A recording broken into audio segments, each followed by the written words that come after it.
Chapter 20 Tripura रहस्य। तुम साधक नहीं हो, तुम स्वयं सत्य हो। अध्याय 19 के अंत में परशुराम ने समाधि की पूर्ण शिक्षा प्राप्त कर ली थी। उन्होंने हठयोगियों द्वारा प्राप्त स्थिरता और ज्ञान योगी के स्वाभाविक स्थित रहने के बीच का अंतर समझ लिया था। उन्होंने ज्ञानी के 3 वर्गों और उनकी समाधि के भेद को समझ लिया था। उन्होंने समझ लिया था कि सच्ची समाधि कोई प्राप्त करने योग्य अवस्था नहीं है, बल्कि आत्मा की स्वाभाविक अवस्था है, जब अज्ञान हट जाता है। अब अध्याय 20 में दत्तात्रेय सर्वोच्च शिक्षा प्रस्तुत करते हैं, विद्या गीता, ज्ञान का गीत। यह कोई ऐसी शिक्षा नहीं है जो किसी मानव गुरु से आती हो।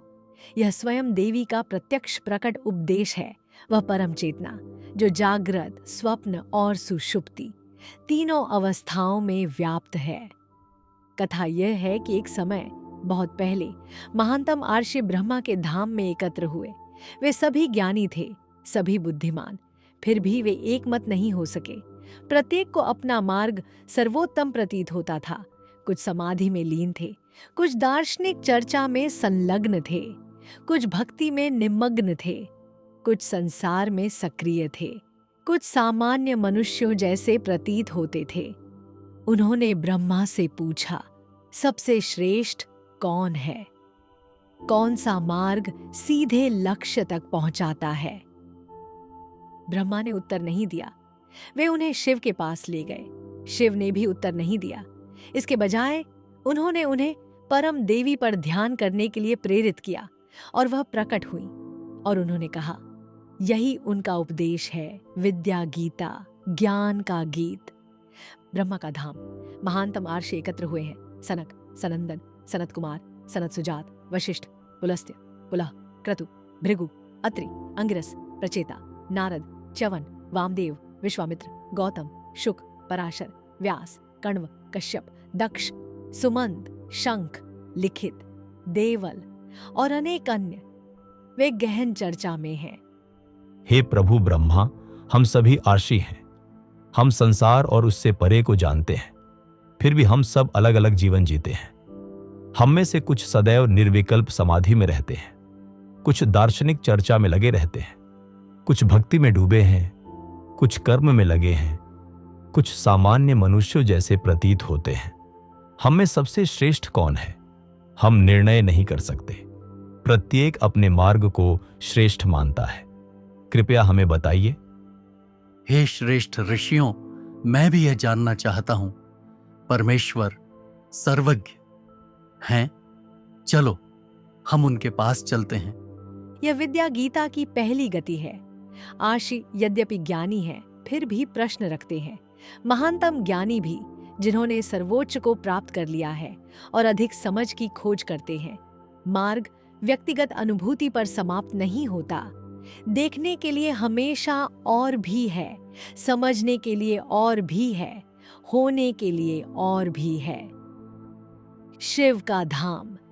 ब्रह्मा, विष्णु और सभी आर्षि वहां पहुंचते हैं। शिव ध्यान में स्थित हैं, तेजस्वी, शांत। प्रभु, हम एक प्रश्न लेकर आए हैं। आर्षि एकमत नहीं हो पा रहे हैं। प्रत्येक अपने मार्ग को श्रेष्ठ मानता है। कुछ समाधि में लीन हैं, कुछ चर्चा में लगे हैं, कुछ भक्ति में हैं, कुछ संसार में सक्रिय हैं। कौन श्रेष्ठ है? कौन सा मार्ग सीधे लक्ष्य तक ले जाता है?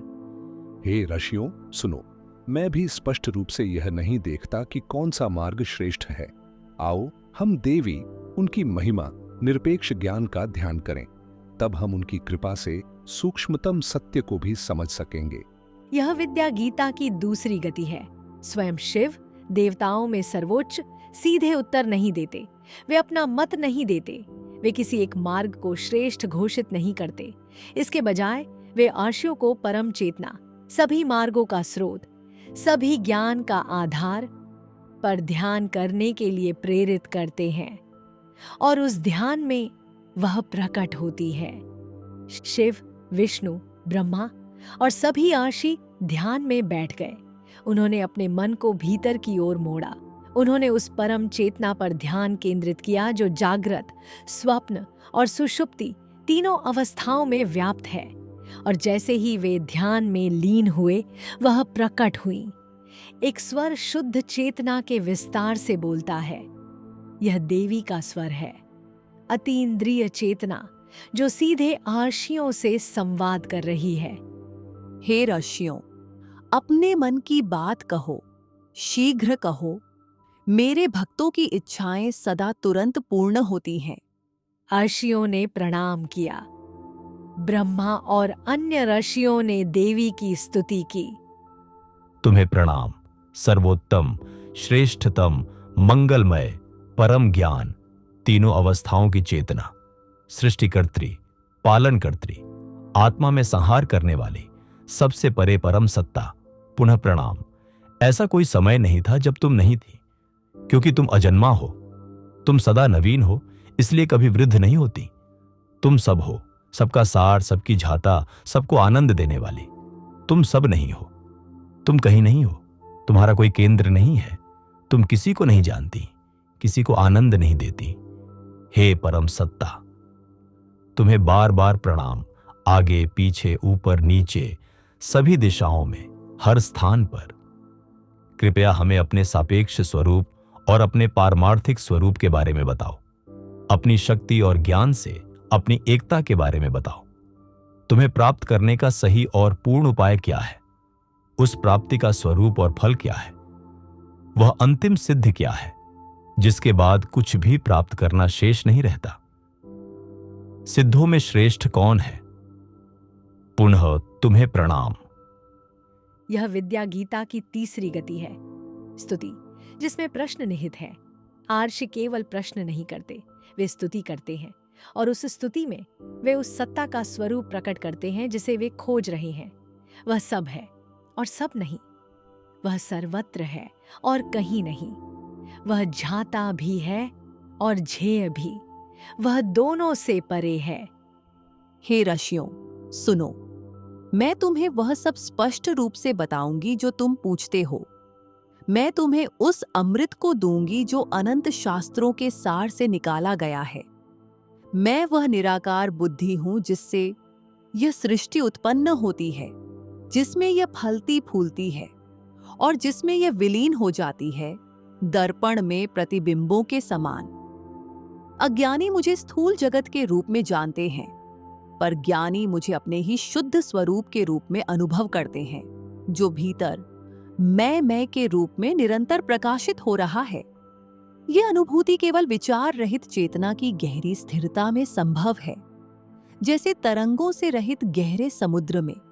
सबसे सच्चे भक्त मुझे सहज रूप से, अत्यंत निष्कपटता से पूजते हैं, जो उनके मेरे प्रति प्रेम के कारण है। यद्यपि वे जानते हैं कि मैं उनका अद्वैत आत्मा हूं, फिर भी गहरी जड़ जमाई हुई भक्ति की आदत उन्हें अपने ही आत्मा को मैं के रूप में अनुभव करते हुए मुझे पूजने के लिए प्रेरित करती है, उस जीवन शक्ति के रूप में जो उनके शरीर, इंद्रियों और मन में व्याप्त है, जिसके बिना कुछ भी अस्तित्व में नहीं रह सकता और जो सभी शास्त्रों का एकमात्र सार है। यही मेरा पारमार्थिक स्वरूप है। यह विद्या गीता की पहली शिक्षा है। देवी निराकार बुद्धि है, आत्मा। वह कोई दूरस्थ देवता नहीं है, वह कोई एक सत्ता नहीं है, वह चेतना है जिसमें संपूर्ण ब्रह्मांड प्रकट होता है, दर्पण में प्रतिबिंबों के समान। अज्ञानी केवल प्रतिबिंब देखते हैं, जगत, रूप, घटनाएं। ज्ञानी दर्पण को देखते हैं, स्वयं चेतना को, जो भीतर मैं के रूप में सदा प्रकाशित है। और सर्वोच्च भक्ति क्या है? यह किसी अलग सत्ता की पूजा नहीं है, यह अपने ही आत्मा के प्रति प्रेम है। यह पहचान कि आत्मा ही देवी है और देवी ही आत्मा है। मेरा साकार रूप शाश्वत युगल है, परम पुरुष और शक्ति, जो अविभाज्य एकता में सदैव स्थित हैं और जो जागृत, स्वप्न और सुषुप्ति तीनों अवस्थाओं में व्याप्त शाश्वत चेतना के रूप में विद्यमान है। मैं उस शैया पर विराजमान हूं जिसके चार पांव ब्रह्मा सृष्टिकर्ता, विष्णु पालनकर्ता, शिव संहारकर्ता और ईश्वर तिरोभाव हैं, और जिसका आसन सदाशिव अनुग्रह है। यह शैया सार्थकता की सिद्धि नामक महल में स्थित है, जो कदम्ब वृक्षों के उद्यान से घिरा है और जो उस रत्न द्वीप में स्थित है जो ब्रह्मांड को घेरे हुए अमृत के विशाल सागर में स्थित है और उससे भी परे विस्तृत है। ब्रह्मा, विष्णु, शिव, ईश्वर, सदाशिव, गणेश, स्कंद, आठों दिशाओं के देवता, उनकी शक्तियां, अन्य देवगण, दिव्य प्राणी, नाग और अन्य अलौकिक प्राणी, ये सभी मेरे ही स्वरूप हैं। फिर भी लोग मुझे नहीं जानते, क्योंकि उनकी बुद्धि अज्ञान से आच्छादित है। यह विद्या गीता की दूसरी शिक्षा है। निराकार प्रेम के लिए साकार बनता है। देवी केवल निराकार चेतना ही नहीं है, वे साकार रूप भी हैं, परम पुरुष और शक्ति का शाश्वत युगल।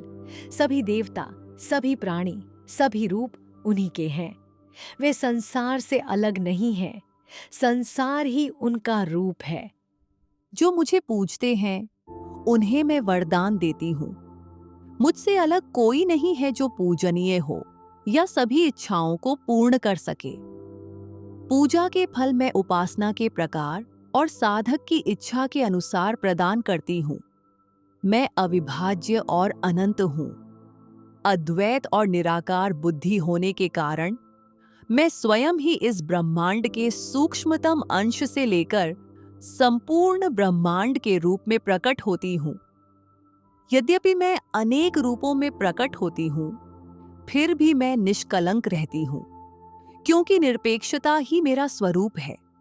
यही मेरी प्रमुख शक्ति है, जिसे पूर्णतः समझना कठिन है।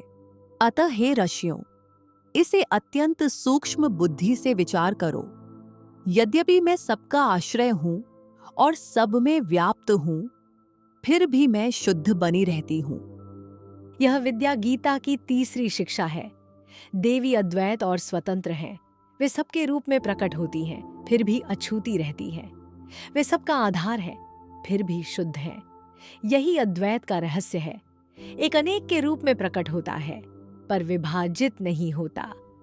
दर्पण सभी प्रतिबिंब दिखाता है, पर स्वयं नहीं बदलता। यद्यपि मैं किसी प्रकार से संलग्न नहीं हूं और सदैव मुक्त हूं, फिर भी मैं अपनी शक्ति माया का उपयोग करती हूं। मैं अज्ञान से आच्छादित प्रतीत होती हूं, इच्छाओं से भरी हुई लगती हूं, उनकी पूर्ति के लिए प्रयास करती हूं, चंचल हो जाती हूं, अनुकूल और प्रतिकूल परिस्थितियों का निर्माण करती हूं, जन्म लेती हूं और पुनर्जन्म लेती हूं, जब तक कि बुद्धिमान होकर गुरु की खोज न करूं, उससे सत्य न सीखूं, उसका अभ्यास न करूं और अंततः मुक्त न हो जाऊं। यह सब मेरी शुद्ध अछूती सदैव मुक्त चेतना में ही घटित होता है। अज्ञानी मुक्त और अन्य अवस्थाओं का यह प्रकट होना मेरी सृष्टि कहलाता है, जो वास्तव में किसी बाहरी साधन के बिना ही है। मेरी शक्ति इतनी विशाल है कि उसका पूर्ण वर्णन नहीं किया जा सकता। मैं संक्षेप में इतना कहूंगी कि यह संपूर्ण जगत केवल उन असंख्य सूक्ष्म विवरणों का प्रतिबिंब है जो विभिन्न परिणामों की ओर ले जाते हैं। यह विद्या गीता की चौथी शिक्षा है। माया का खेल आत्मा के भीतर ही है। देवी स्वयं को अज्ञान से ढका हुआ, जन्म मरण में फंसा हुआ, खोजता और पाता हुआ प्रतीत करती है, पर यह सब उनके अपने ही अस्तित्व में एक लीला है। वे कभी वास्तव में बंधी नहीं हैं, वे कभी वास्तव में खोई नहीं हैं। वे सदा मुक्त, सदा शुद्ध, सदा आत्मा हैं। यही प्रत्येक जीव की कथा है। तुम ही देवी हो जो बंधे होने का अभिनय कर रहे हो, तुम ही आत्मा हो जो खोए होने का अभिनय कर रहे हो। और जब तुम बुद्धिमान होते हो, गुरु की खोज करते हो, सत्य सीखते हो, अभ्यास करते हो, तब तुम स्वयं में लौट आते हो, तुम मुक्त हो जाते हो। मेरे संबंध में ज्ञान जटिल है, पर इसे दो भागों में समझा जा सकता है, द्वैत और अद्वैत। पहला उपासना से संबंधित है, दूसरा अनुभूति से। उनकी जटिलताओं के कारण इनमें अनेक विवरण हैं जो विभिन्न परिणामों की ओर ले जाते हैं।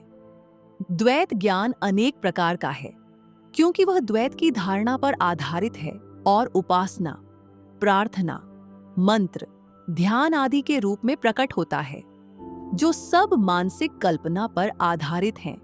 फिर भी वे केवल कल्पना नहीं है, क्योंकि प्रकृति का नियम उन्हें प्रभावी बनाता है। इन विधियों की प्रभावशीलता में भी स्तर होते हैं, जिनमें सबसे महत्वपूर्ण वह है जो पहले बताया गया, मेरा साकार रूप। इन सब का अंतिम लक्ष्य निश्चित रूप से अद्वैत अनुभूति ही है। यह विद्या गीता की 5वीं शिक्षा है। द्वैत ज्ञान अद्वैत अनुभूति की ओर ले जाता है। उपासना, प्रार्थना, ध्यान, ये सब द्वैत हैं। इनमें उपासक और उपास्य होते हैं, पर ये व्यर्थ नहीं है। ये मन को शुद्ध करते हैं, ये भूमि तैयार करते हैं, और उनका अंतिम लक्ष्य अद्वैत अनुभूति है। यह प्रत्यक्ष ज्ञान की उपासक और उपास्य एक ही हैं। निराकार बुद्धि की साकार रूप में उपासना न केवल उपयोगी है, बल्कि अद्वैत अनुभूति के लिए आवश्यक है, क्योंकि बिना उसकी कृपा के कोई इसके योग्य कैसे बन सकता है। अद्वैत अनुभूति शुद्ध बुद्धि ही है, जो किसी भी वस्तुगत ज्ञान से पूर्णतः रहित है। ऐसी अनुभूति सभी वस्तुगत ज्ञान को निरस्त कर देती है और उसे उसके वास्तविक रूप में दिखाती है, जैसे झपटते हुए बाघ या क्रोधित सर्प की चित्र मात्र छवि, जो वास्तव में हानिरहित होती है। यह विद्या गीता की 6ठी शिक्षा है। उपासना योग्यता का मार्ग है।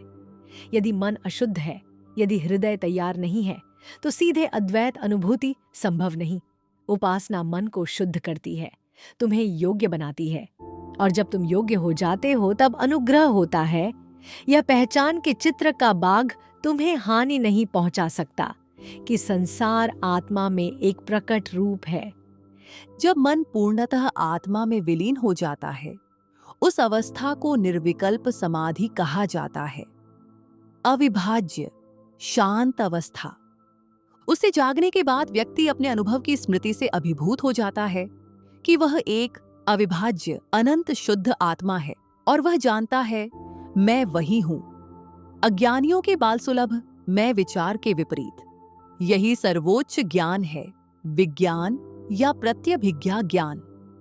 सैद्धांतिक ज्ञान वह है जिसमें शास्त्रों के अध्ययन, गुरु के उपदेश या स्वयं के विचार द्वारा आत्मा और अनात्मा में भेद किया जाता है। परम ज्ञान वह है जो एक बार के लिए अनात्मा की भावना को समाप्त कर देता है। अद्वैत अनुभूति में कुछ भी अज्ञात या अज्ञेय नहीं रहता, और वह संपूर्णता में सब में व्याप्त होती है।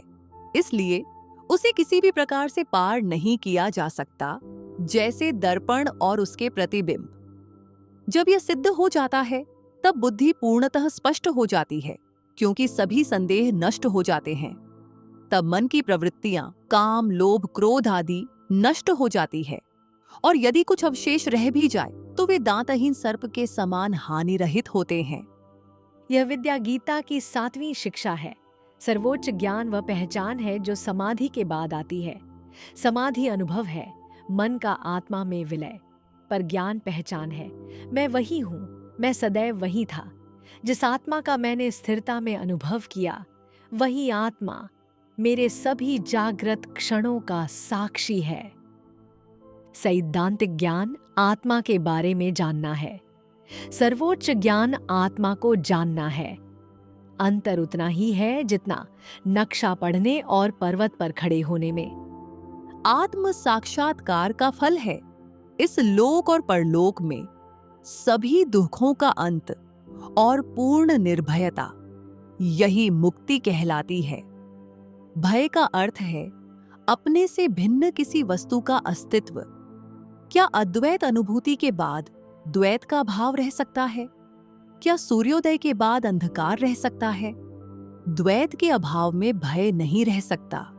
इसके विपरीत, जब तक द्वैत का अनुभव है, भय समाप्त नहीं हो सकता। जो कुछ संसार में आत्मा से भिन्न प्रतीत होता है, वह नश्वर है, और जो नश्वर है उसमें हानि का भय अवश्य होता है। यदि मुक्ति आत्मा से बाहर होती तो उसमें भी हानि का भय होता, और इसलिए वह प्राप्त करने योग्य नहीं होती। परंतु मोक्ष निर्भयता है और आत्मा से अलग नहीं है। जब ज्ञाता, ज्ञान और ध्येय एक हो जाते हैं, तब वह अवस्था पूर्णतः भय रहित होती है, और वही मोक्ष है।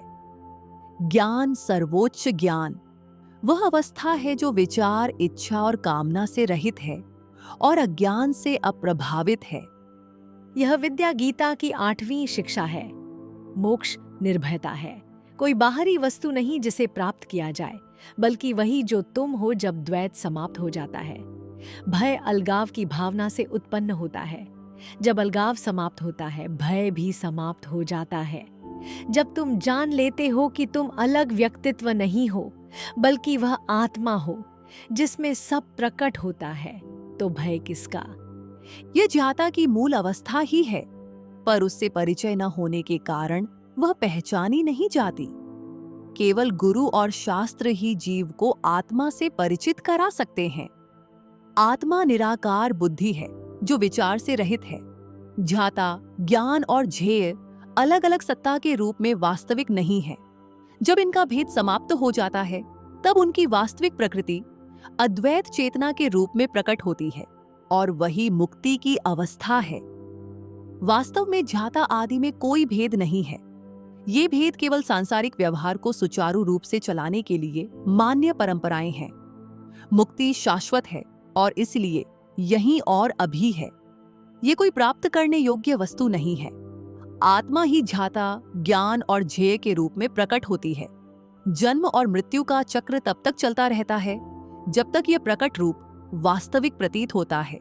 जैसे ही यह जाना जाता है कि यह सब केवल आत्मा ही है, बिना किसी अनात्म के मिश्रण के, तब जन्म मरण का चक्र रुक जाता है और प्रचंड वायु से बिखरे बादलों के समान समाप्त हो जाता है।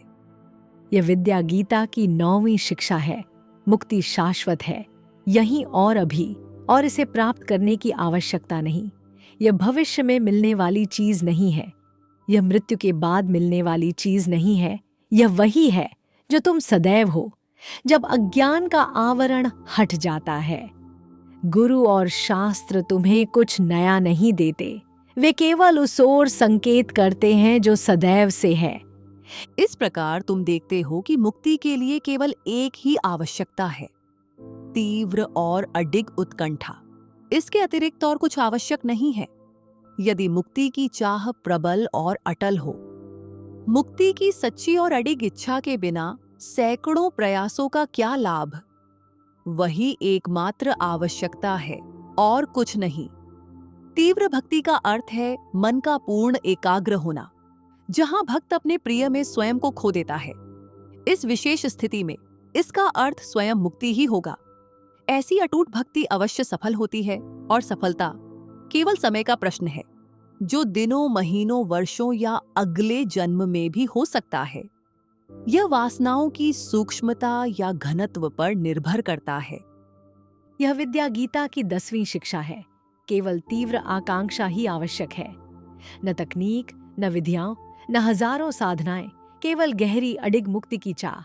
जब यह चाह होती है, सब कुछ अपने आप घटित होता है। जब यह नहीं होती, तो कोई प्रयास सफल नहीं होता। बुद्धि सामान्यतः दुष्प्रवृत्तियों से दूषित होती है, इसलिए उसमें कुछ भी शुभ विकसित नहीं हो पाता। परिणाम स्वरूप लोग जन्म और मृत्यु के उबलते हुए कुंड में पकते रहते हैं।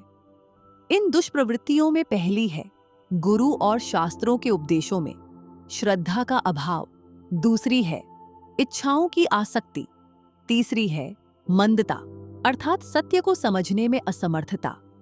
पहली प्रवृत्ति श्रद्धा का अभाव। श्रद्धा का अभाव संदेह के रूप में प्रकट होता है, क्या मोक्ष है भी या नहीं। बाद में यह भ्रम उसे अस्वीकार करने तक ले जाता है। ये दोनों ही साधना में बाधा उत्पन्न करते हैं। इन सभी बाधाओं को एक दृढ़ विश्वास द्वारा समाप्त किया जा सकता है। मोक्ष के अस्तित्व में अटल विश्वास। पर यह विश्वास कैसे उत्पन्न होगा यदि श्रद्धा ही नहीं है? इसलिए उसके मूल को काटो। श्रद्धा के अभाव का मूल है विकृत तर्क। इसे त्यागो और शास्त्रों तथा गुरु द्वारा बताए गए शुद्ध तर्क को अपनाओ, तब ज्ञान संभव होता है और श्रद्धा उत्पन्न होती है। दूसरी प्रवृत्ति इच्छा। इच्छा बुद्धि को सही मार्ग पर चलने से रोकती है। इच्छा में डूबा मन आध्यात्मिक साधना में प्रवृत्त नहीं हो सकता। जैसे प्रेम में डूबा व्यक्ति अपने सामने कुछ नहीं देखता। उसी प्रकार इच्छाओं में डूबा मन सत्य को ग्रहण नहीं कर सकता। इसलिए पहले इच्छा का त्याग आवश्यक है। यह वैराग्य से ही संभव है। इच्छा अनेक रूपों में होती है, काम, क्रोध, लोभ, अहंकार, ईर्ष्या आदि। इनमें सबसे प्रबल है सुख की खोज। यदि इसे समाप्त कर दिया जाए तो अन्य सब भी समाप्त हो जाते हैं। सुख सूक्ष्म भी हो सकता है और स्थूल भी। दोनों का त्याग आवश्यक है, यहाँ तक कि विचार में भी। जैसे ही सुख का विचार उठे, उसे वैराग्य से उत्पन्न इच्छा शक्ति द्वारा त्याग देना चाहिए। तीसरी प्रवृत्ति मंदता। तीसरी प्रवृत्ति मंदता पूर्व जन्मों के असंख्य पाप कर्मों से उत्पन्न होती है। यह सबसे कठिन है और स्वयं के प्रयास से दूर करना अत्यंत कठिन है। इसके रहते मन का एकाग्र होना और सत्य को समझना संभव नहीं होता। इसका एकमात्र उपाय है आत्मा की देवी की उपासना, पूजा, प्रार्थना, ध्यान आदि। मैं भक्त की मंदता को उसकी उपासना के अनुसार दूर करती हूँ, शीघ्र, धीरे धीरे या अगले जन्म में। यह विद्या गीता की 11वीं शिक्षा है। बाधाएं 3 हैं: श्रद्धा का अभाव, इच्छा और मंदता। श्रद्धा सही तर्क और गुरु की शिक्षा से आती है। इच्छा वैराग्य से समाप्त होती है। मंदता भक्ति और अनुग्रह से समाप्त होती है। यही बाधाएं हैं और यही उनके उपाय हैं। जो भक्त पूर्ण समर्पण के साथ मुझे अर्पित हो जाता है, वह आत्म साक्षात्कार के लिए आवश्यक सभी गुणों से युक्त हो जाता है। जो मेरी उपासना करता है, वह आत्म साक्षात्कार के सभी अवरोधों को सहज ही पार कर लेता है। इसके विपरीत जो अहंकारवश मेरी शरण नहीं लेता, जो उस शुद्ध चेतना का आश्रय नहीं लेता जो व्यक्ति को संचालित करती है, वह बार बार कठिनाइयों से ग्रस्त होता है, जिससे उसकी सफलता संदिग्ध हो जाती है। इसलिए हे ऋषियों, मुख्य आवश्यकता है एकाग्र भक्ति। भक्त ही श्रेष्ठ साधक है। जो निराकार चेतना के प्रति समर्पित है, वह अन्य सभी साधकों से श्रेष्ठ है। परम सिद्धि आत्मा और अनात्मा के भेद को जानने में है। यह विद्या गीता की 12वीं शिक्षा है। भक्त ही श्रेष्ठ साधक है। न केवल विद्वान, न केवल तपस्वी, न केवल दार्शनिक, बल्कि वह जो प्रेम करता है, जो पूर्ण समर्पण करता है। क्योंकि भक्ति अनुग्रह लाती है और अनुग्रह सभी बाधाओं को हटा देता है। आत्मा इस समय शरीर आदि के साथ मिश्रित प्रतीत होती है। यह भ्रम समाप्त होना चाहिए और आत्मा की सही पहचान होनी चाहिए। जैसे निद्रा में अज्ञान के विपरीत आत्मा अभी भी अनुभव में है, पर उसे सही रूप में नहीं जाना जाता, क्योंकि उसे शरीर के साथ जोड़ दिया गया है। इसी कारण अंतहीन दुख होता है। आत्मा वास्तव में छिपी हुई नहीं है, वह सदैव मैं के रूप में प्रकाशित हो रही है, पर यह मैं अज्ञानवश शरीर के रूप में माना जाता है। जब यह अज्ञान समाप्त हो जाता है, तब मैं को शुद्ध चेतना के रूप में जाना जाता है और सभी संदेह समाप्त हो जाते हैं। यही अंतिम सत्य है और इससे आगे कुछ भी जानने योग्य नहीं। आकाश में उड़ने जैसी सिद्धियां आदि सब तुच्छ हैं और आत्म साक्षात्कार के सामने उनका कोई मूल्य नहीं, क्योंकि आत्मा का आनंद अखंड और अमर है, जिसमें सब कुछ सम्मिलित है। सिद्धियां आत्म साक्षात्कार में बाधा भी बन सकती है। उनका क्या उपयोग? वे केवल खेल कूद की तरह हैं। आत्मज्ञानी के लिए सृष्टिकर्ता का पद भी तुच्छ प्रतीत होता है। इन शक्तियों का क्या उपयोग सिवाय समय नष्ट करने के? आत्म साक्षात्कार के समान कोई सिद्धि नहीं है, क्योंकि वही सभी दुखों का अंत कर सकती है, क्योंकि वही शाश्वत आनंद की अवस्था है। आत्म साक्षात्कार अन्य सभी सिद्धियों से भिन्न है, क्योंकि उसमें मृत्यु का भय सदा के लिए समाप्त हो जाता है। यह विद्या गीता की 13वीं शिक्षा है। आत्मा छिपी नहीं है, उसे अनदेखा किया गया है। वह सदैव मैं के रूप में चमक रही है, पर हम इस मैं को शरीर, मन, अहंकार के रूप में समझ लेते हैं। जब अज्ञान समाप्त होता है, तब मैं शुद्ध चेतना के रूप में जाना जाता है, और यह पहचान सभी सिद्धियों, सभी चमत्कारों, सभी उपलब्धियों से श्रेष्ठ है, क्योंकि यह मृत्यु के भय को सदा के लिए समाप्त कर देती है। अनुभूतिपूर्व साधना के अनुसार भिन्न होती है और मन की शुद्धता के स्तर के अनुसार वह उत्तम, मध्यम या निम्न हो सकती है। तुमने ऐसे महान पंडितों को देखा है जो वेदों में पारंगत हैं और किसी भी प्रकार के विक्षेप के बीच भी उन्हें सही सही उच्चारित कर सकते हैं। वे श्रेष्ठ हैं। जो कुशल व्यापारी हैं, वे जब अन्य विक्षेपों से मुक्त होकर वेदों का पाठ करते हैं तो उसे सही ढंग से दोहराते हैं। वे मध्यम वर्ग के हैं। और कुछ ऐसे हैं जो निरंतर जप करते रहते हैं और उसे ठीक से करते हैं। ऐसे पंडित निम्न कोटि के होते हैं। इसी प्रकार आर्षियों में भी भेद है। कुछ आर्षि जटिल कार्यों में संलग्न रहते हुए भी आत्मा में स्थित रहते हैं, जैसे राजा जनक। कुछ कार्यों के बीच बीच में आत्मा में स्थित होते हैं और कुछ केवल निरंतर अभ्यास के द्वारा ही आत्मा में स्थित होते हैं। ये क्रमशः उच्चतम, मध्यम और निम्न श्रेणी के हैं। इनमें से उच्चतम श्रेणी अनुभूति की पराकाष्ठा को दर्शाती है। यह विद्या गीता की 14वीं शिक्षा है।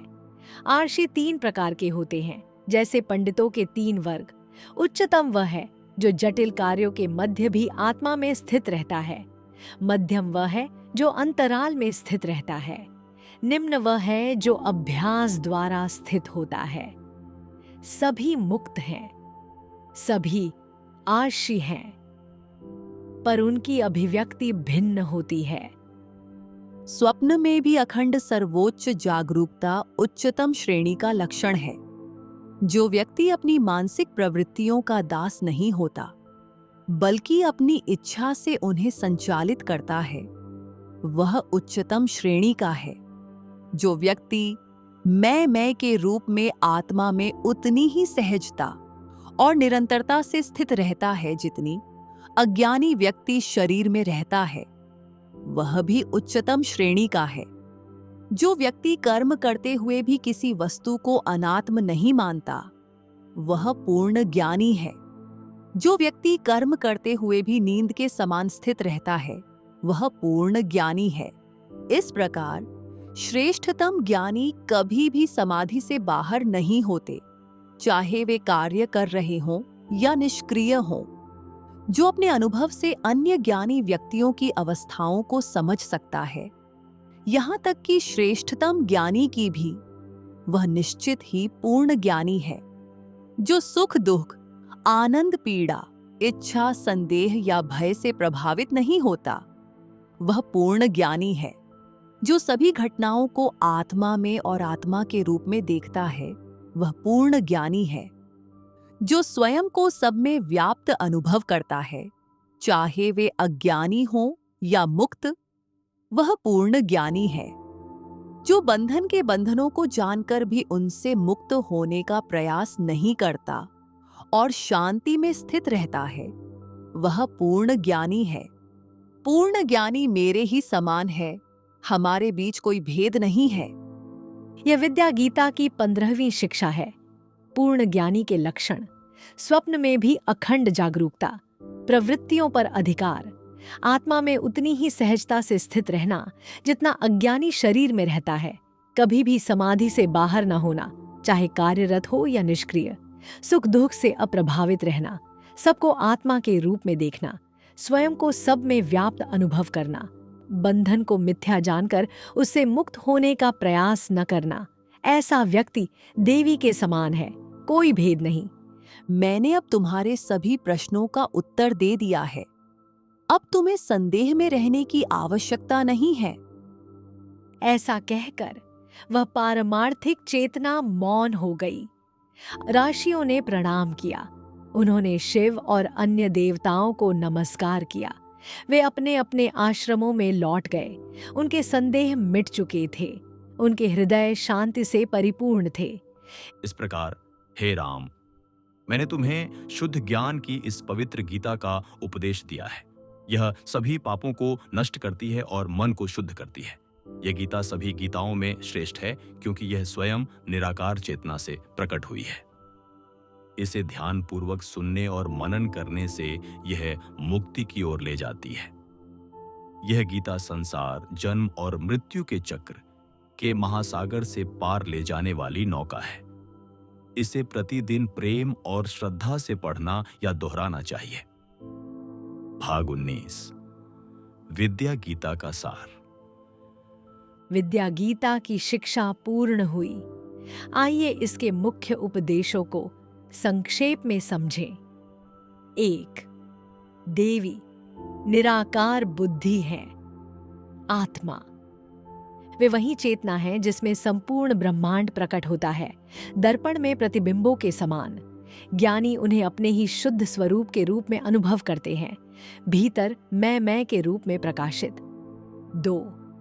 निराकार प्रेम के लिए साकार बनता है।